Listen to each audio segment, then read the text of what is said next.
अस्सलाम वालेकुम नाज़रीन, साउथ टुडे के साथ मैं हूँ इकरा नज़ीर। और कल से आलमी मीडिया की तरफ पाकिस्तानी मीडिया पर भी पेंडोरा पेपर्स नाम का एक नया पेंडोरा खुल चुका है। इस बारे में आम आदमी का क्या कहना है? आम आदमी जानता भी है पेंडोरा पेपर्स के बारे में या वो फिर बिल्कुल बेखबर है? आइए जानते हैं।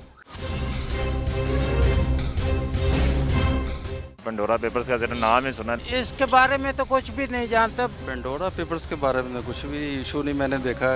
हमें नहीं पता कि क्या है वो, क्या चीज़ है। नहीं, बिल्कुल नहीं पता मुझे। अपने ही हालात ख़राब हैं, किसी का क्या देखें, मुल्क पे नज़र रख ही नहीं सकते। तहकीकात में भी पाकिस्तानी कौम का पैसा ज़ाया होगा, होना हमारा तो कुछ भी नहीं है, रिजल्ट ज़ीरो। 2-4 कमेटियां बनेंगी, मामला ठप। गैर कानूनी तौर पर पैसे बाहर ले जाते हैं। सच झूठ तो अल्लाह जाने। जैसे कि हुकूमती अहदेदारों ने बताया कि भाई उनके पास दस्तावेज़ात हैं कि उनकी ऑफशोर कंपनियां नहीं है, कि उनके पास मुकम्मल तौर पे उनके दस्तावेज़ात हैं।